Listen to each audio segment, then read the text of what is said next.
తాకట్టులో ఉన్న బంగారాన్ని విడిపించి ఆ రోజున్న మార్కెట్ ధర కట్టి మిగిలిన డబ్బును మీకు అందిస్తుంది కొమ్మూరి గోల్డ్. నమస్తే మేడం. నమస్తే మేడం, ఆ మధ్య రంగనాథన్ గారి గురించి హైడ్రా విషయంలో ఎన్ని వివాదాలు నడిచాయి. అలాగే ఏదైతే లోతుకుంటలో ఉన్నటువంటి 1-2 సర్వే నెంబర్లు 40 ఎకరాల ఉన్నటువంటి దాని గురించి కూడా నువ్వు వెళ్ళొద్దు అంటే వెళ్ళిన కారణం చేత కోర్టుని ఆదేశాలనే నువ్వు ధిక్కరించావంటూ కూడా మధ్య చాలా వివాదాలు నడిచాయి. ఇప్పుడు చూసుకుంటే దాదాపుగా 63 సార్లు కోర్టు దిగ్గంజాలనే నువ్వు అంటే తోసివేశావు. అసలు ఇవి కరైనది కాదు, ఆయన నీ పదవి నుంచి ఏదైతే హైడ్రా అధికారికంగా పొజిషన్ ఇచ్చారో అది తీసేయాలంటూ కూడా కోర్టు చెప్పినట్టు తెలుస్తుంది హైకోర్టు. ఇప్పుడు ఇది ఒక పక్కన పెడితే నిజంగానే ఇదే నిజమై ఉంటే ఇటు రేవంత్ రెడ్డి గారు ఈ విషయంలో ఎలా స్పందిస్తారు అంటారు? అసలు దీన్ని మనం ఏ కోణంలో ఆలోచించాలి అంటారు? ఇప్పుడు ఇవాళ పొద్దున్న నిన్న సాయంత్రం ఆంధ్రజ్యోతికి ఆయన ఒక సుదీర్ఘమైన ఇంటర్వ్యూ ఇచ్చున్నారు రంగనాథ్ గారు. ఆయన ఇంటర్వ్యూ ఇచ్చిన దాని ప్రకారం చూస్తే గనక మీ పైన చాలామంది కోర్టుకి వెళ్తున్నారు, దాని సంగతి ఏంటి అని అడిగారు. అడిగితే నేను ఈ 63 కానీ 68 కానీ కోర్టు విషయాలు ఉన్నాయని, ఆ వెళ్ళే వాళ్ళందరూ కబ్జాకోర్లు అని చెప్పాడు ఆయన. వాళ్ళే తప్పు చేసి వాళ్ళు చేసిన తప్పును ఒప్పు అనిపించుకోవటం కోసం దొంగ సాక్ష్యాధారాలతోటి కేసులు పెడుతున్నారు. వాళ్ళ భూములు ఒక చోట ఉంటున్నాయి, డాక్యుమెంట్ ప్రకారం వాళ్ళు వెళ్తున్న ఫిజికల్ పొజిషన్ వేరే ఉంది. ఇప్పుడు మీకు ఇప్పటికిప్పుడు చూడగానే కోర్టుకు కూడా ఎవరైతే పిటిషన్ వేశారో వాళ్ళే కరెక్ట్ అనిపించే ఆధారాలు మీకు కనిపించవచ్చు. కానీ అక్కడ వ్యక్తిగతంగా వెళ్ళి ఫిజికల్గా సర్వే చేస్తే తేలేది వేరే ఉంటుంది. వాళ్ళు కావాలనే వాళ్ళు ఈ విధంగా కోర్టులను తప్పుదారి పట్టిస్తున్నారు అని ఆయన వివరణ ఇచ్చారు. అలాగే ఏ భూమి విషయం అయితే ఇవాళ ఇంత పెద్ద చర్చ అవుతుందో లోతుకుంట భూముల గురించి, ఆ లోతుకుంట భూమి ఏదైతే ఉందో అది మన కంటోన్మెంట్ కింద ఆర్మీ కింద 116 ఎకరాల భూమి ఉంది. అయితే ఆ భూమిలో చాలా కొండలు, గుట్టలు, చెట్లు, మధ్యలో నీళ్ల కుంటలు, అంటే దాదాపు మన కేబీఆర్ పార్క్ టైప్లో ఉంది. దాన్ని ఆవాసంగా చేసుకుని చాలా పక్షులు ఉన్నాయి, చాలా చిన్న జంతు జీవజాలాలు అవన్నీ కూడా ఉన్నాయి. పైగా ఎన్నో 2500 సంవత్సరాల క్రితం నుంచి ఉన్న కొండలు గుట్టలు కూడా ఉన్నాయి. అలాంటివి వాటిని ధ్వంసం చేస్తున్నారు కొంతమంది కావాలని. దానికి దగ్గరలో ఉన్న భూములు వాళ్ళు పక్కనే ఉన్నాం కదా అని చెప్పి వెనక్కి వచ్చేస్తున్నారు. వాళ్ళు వచ్చేసి ఈ ధ్వంసమైన కార్యక్రమాలన్నీ చేస్తున్నారు. దీని గురించి నాకు ప్రకృతి ప్రేమికులు, పర్యావరణాన్ని కాపాడాలనుకునే వాళ్ళు, అలాగే సేవరాక్ సొసైటీ వాళ్ళు ఆ కొండల్ని కొట్టేస్తున్నారు అని మాకు కంప్లైంట్లు ఇచ్చారు. మేము దానికి ఫెన్సింగ్ వేసాము, ఎవరూ వెళ్లకుండా. మేము చేసిన పని అదొక్కటే. ఇప్పుడు వీళ్ళు ఏదైతే 1 and 2 సర్వే నెంబర్ ల్యాండ్ని కబ్జా పెట్టడానికి వస్తున్నారో వాళ్ళ అసలు ల్యాండ్కి ఈ ల్యాండ్కి 3 కిలోమీటర్ల దూరం ఉంది అని చెప్తున్నారు రంగనాథ్ గారు. ఓకే, ఇది సరైనదే అంటారా మేడం? మరి ఆయన అసమస్యగా చెప్పరండి. ఇప్పుడు నేను అబద్ధం చెప్పొచ్చు, నేను తప్పుదో పట్టించవచ్చు కోర్టుని, ఒక అధికారికి తప్పుదో పట్టించడుగా. ఇప్పుడు ఏమన్నా ఇప్పుడు హైడ్రాకి వచ్చే భూమి వల్ల రంగనాథ్ గారికి వ్యక్తిగతంగా ఏమైనా లాభం వస్తా మీరు చెప్పండి. లేదు. ఇప్పుడు ఒక వ్యక్తిగత ఇప్పుడు నేనున్నానండి, నేను ఒక గవర్నమెంట్ భూమిని ఆక్రమించాను. దాని గురించి హైడ్రా చూసి చూడకుండా పోయింది అనుకోండి, రెవెన్యూ వాళ్ళు చూసి చూడకుండా పోయారనుకోండి, నిజంగానే ఆ గవర్నమెంట్ ల్యాండ్ పక్కన నాకు చిన్న పీస్ ఉంటుంది ల్యాండ్. నేనేం చేస్తాను, నెమ్మదిగా వెనక్కి జరుగుతాను. జరిగేసేసి మొత్తం ల్యాండ్ నాదే అంటే నేను మామూలుగా ఏం చేస్తాను, ఈ చిన్న ల్యాండ్లోనే నేను కన్స్ట్రక్షన్ చేసుకుంటా, వెనక మాలది వాడుకుంటా అనధికారికంగా. అదేమంటే ఇప్పుడు ఎవరైనా ఏమైనా అన్నారనుకోండి, చూడండి నా ల్యాండ్ ఇది అని నేను చెప్తా. పైగా వీళ్ళకి డాక్యుమెంట్ ఉన్న ల్యాండ్ ఏదైతే ఉందో ఆ ల్యాండ్ గవర్నమెంట్ ల్యాండ్లో వచ్చేటట్లుగా వీళ్ళు మ్యాపులు తీసుకెళ్లారనుకోండి, రెవెన్యూ స్కెచ్లు, రెవెన్యూ ఇన్స్పెక్టర్లతోటి సర్వేయర్లతోటి తీసుకొని వెళ్ళి వాటిని జత చేసి కేసులు వేస్తున్నారు. నిజానికి అది గవర్నమెంట్ భూమి. ఆల్రెడీ దానికి సంబంధించిన నక్షాలో కావచ్చు, 54, 55 కాసరా పహానీలో కావచ్చు, అది గవర్నమెంట్ ల్యాండ్ అని ఉంటుంది. ఒకసారి గవర్నమెంట్ ల్యాండ్ అన్న తర్వాత గవర్నమెంటే మళ్ళీ జీవో ఇచ్చేంత వరకు అది నా ప్రైవేట్ ల్యాండ్ అవడానికి అవకాశం లేదు, అవదు. మరి ఇప్పుడు ల్యాండ్స్ మ్యాటర్ అంటే చాలా చాలా క్రిటికల్ సబ్జెక్ట్, అది చాలా చాలా క్రిటికల్ సబ్జెక్టు. దాన్ని ఇప్పుడు దేన్ని ప్రామాణికంగా తీసుకోవాలి? ఇప్పుడు ఈ ల్యాండ్ ప్రైవేట్ ల్యాండా గవర్నమెంట్ ల్యాండా అనడానికి మనకి ఏంటి అసలు అథారిటీ ఏంటి? మన ఏ ఏ ఏ ప్రామాణికాలతోటి దీన్ని గవర్నమెంట్ ల్యాండ్ అంటాము, దీన్ని ప్రైవేట్ ల్యాండ్ అంటాము అంటే తెలంగాణ వరకు మట్టుకు 1954-55 కాసరా పహానీ అని ఉంటుంది. ఆ సంవత్సరంలోనే తెలంగాణలో భూములన్నిటినీ ఏవి గవర్నమెంట్ భూములు, ఏవి ప్రైవేట్ భూములు, ఏమి ఎనాం భూములు, ఏమి వక్ఫ్ బోర్డ్ ల్యాండ్స్, ఏమి నిజాం ఫ్యామిలీకి సంబంధించిన ల్యాండ్లు, ఇవన్నీ కూడా చూస్తారు ఖచ్చితంగా. బైఫర్కేట్ చేసేసి వీటన్నిటినీ కూడా పహానీస్లో పెట్టేసేసారు. అందుకే ఏమంటారు అంటే, నేను రియల్ ఎస్టేట్ గురించి తెలిసిన మనిషిగా చెప్తున్నా, ఒక ల్యాండ్ కొనుక్కోవాలి అనుకుంటే ఫస్ట్ మనం చూసుకోవాల్సింది ఏంటంటే ఇది ప్రైవేట్ ల్యాండా గవర్నమెంట్ ల్యాండ్, ప్రభుత్వ భూమా ప్రైవేట్ భూమా అనేది తేల్చుకోవాలి ఫస్ట్. అది ఎలా తేలుతుంది? 54-55 కాసరా పహానీ వల్ల తేలిపోతుంది. సో నేను కొనుక్కుంటుంది ప్రైవేట్ ల్యాండే. ఈ ప్రైవేట్ ల్యాండ్కి ఓనర్ ఎవరు నా ల్యాండ్ అమ్ముతాను అని వచ్చాడు, నిజంగా అతనికి ఆ ల్యాండ్ అమ్మే రైట్ ఉందా? అతనికి ఆ ల్యాండ్ ఎక్కడి నుంచి వచ్చింది? తాతల కాలం నుంచి వచ్చిందా? ఆయనే సంపాదించుకున్నాడా? ఒకవేళ ఆయనే సంపాదించుకుంటే ఈయన కొనుక్కున్నది కరెక్టేనా? కరెక్టే. ఈయన మోసపోయాడా? ఈయన ఒకవేళ మోసపోయి పొరపాటు ల్యాండ్ కొనుక్కున్నాడా అనేది నేను చూసుకోవాల్సిన అవసరం ఉంది. ఖచ్చితంగా మన మీద బురద జల్లుకున్నట్టు మనం మన నెత్తిని మనమే మట్టేసుకున్నట్టు అవుతుంది. ఇలా అయిన తర్వాత ఇట్లా కొన్ని ప్రామాణికాలు ఉంటాయి, దాని ప్రకారం మనం ముందుకెళ్ళాలి. పైగా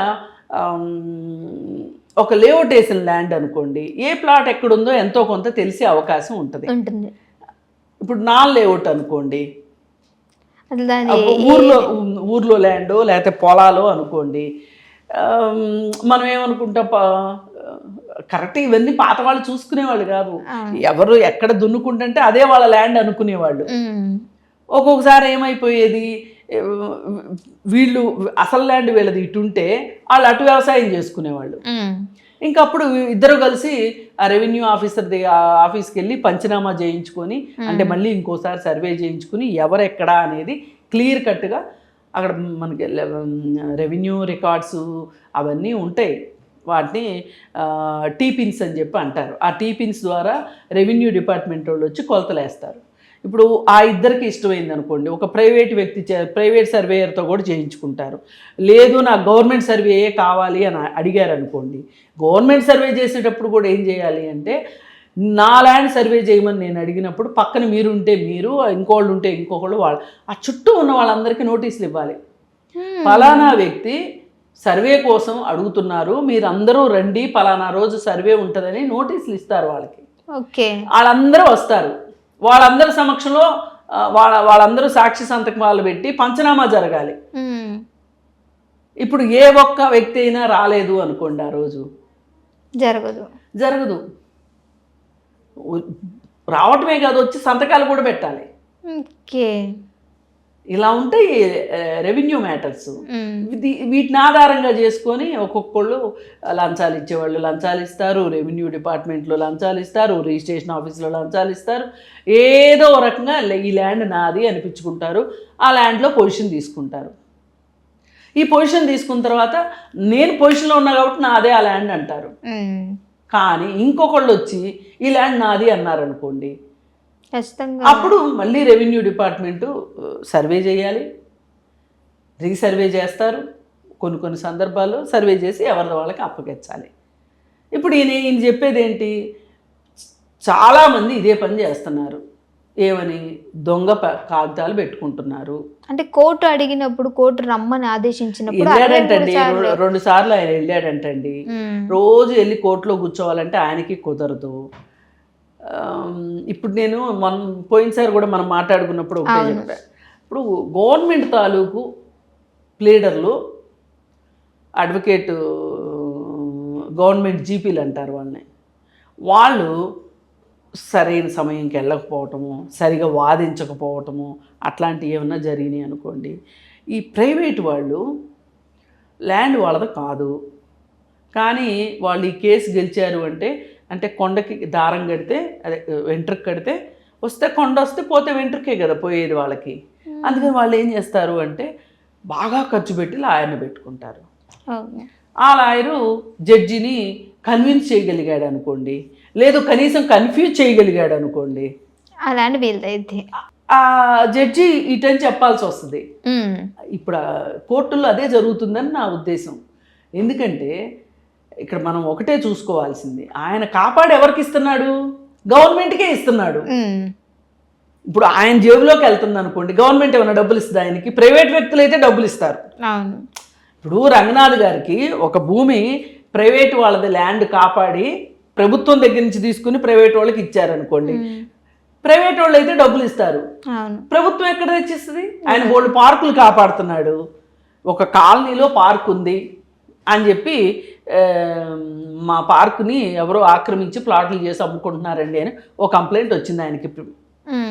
వస్తే ఆయన అక్కడికి వెళ్ళి ఆ లేఅవుట్ అవన్నీ చూసి క్లియర్ కట్గా చుట్టూ ఉన్న ప్లాట్ నెంబర్లు అన్నీ చూసి ఇది పార్కే అన్నారు అనుకోండి, ఆయనకి ఏంటి లాభం చెప్పండి? ఏమీ లేదు. అందుకని ఏంటంటే మనం ఎంతో కొంత రంగనాథ్ గారు చెప్పే మాటను కూడా మనము లక్ష్య పెట్టాల్సిన అవసరం ఉంది ఈరోజు. ఆయన ఏమి ఆర్మీ భూమి గవర్నమెంట్ భూమి అనట్లా, అది ఆర్మీ భూమి అనే చెప్తున్నారు, కంటోన్మెంట్ భూమి అనే చెప్తున్నారు ఆయన.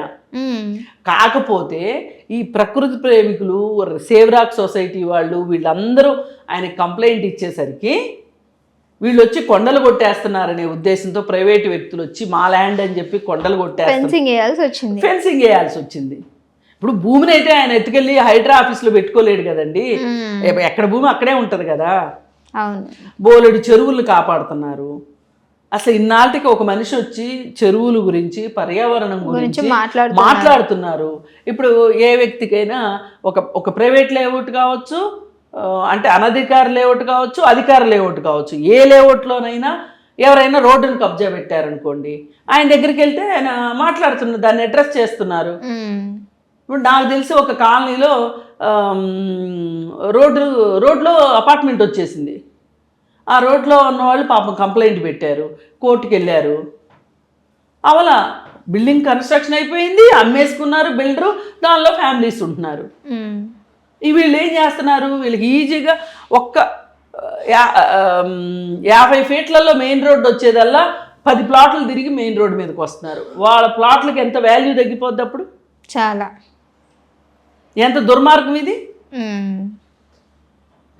అదే ఆ రోజున కనుక హైడ్రా ఉండి ఉన్నట్లయితే కనుక ఆ బిల్డింగ్ వచ్చేది కాదు ఖచ్చితంగా. నేను అంతా రంగనాథ్ గారి పక్షం మాట్లాడుతున్నానని కాదు, నేను చూస్తుంది ఏంటి, ఆయన పబ్లిక్ ఇంట్రెస్ట్ కోసం చేస్తున్నారు, గవర్నమెంట్ కోసం చేస్తున్నారు. గవర్నమెంట్కి చేస్తే ఆయనకి ఏమొస్తుంది? మహా అయితే ప్రమోషన్ వస్తుంది. ఇప్పుడు ఇంతకంటే ప్రమోషన్ ఇంకేముంటుంది? అంతే. ఆయన రేవంత్ రెడ్డి గారు దిగేసి ఈయన ఇస్తారా? ముఖ్యమంత్రి పోస్ట్ ఇస్తారా ఈయనకి? ఎవరు కదా. అదేమంటే ఒక ఐజీని పెట్టండి అని చెప్తున్నారు. అంటే ఈయనకి ఏమైనా నాలెడ్జ్ లేదా? అంతే కదా. ఆ పొజిషన్ లో ఐజీ స్థాయి ఉన్న వాళ్ళని పెట్టండి అని చెప్పి కోర్టు చెప్తుంది. ముందు అసలు ఆయన తీసేయండి అని చెప్తుంది. మీరెవరండి చెప్పడానికి? అసలు నిన్నగాక మొన్న రాయదుర్గం దగ్గర 86 ఎకరాల భూమిని ఆయన కాపాడాడు. 24 గంటలు ఫెన్సింగ్ వేసేశారు. ఎంత ధైర్యం కావాలంటే అట్లా చేయడానికి? ఏం లేదు. అక్కడ జరిగింది ఏంటంటే, ఈ 86 ఎకరాలను ఆనుకుని ఓ ప్రైవేట్ వ్యక్తికి ల్యాండ్ ఉంది, జస్ట్ ఆనుకుని.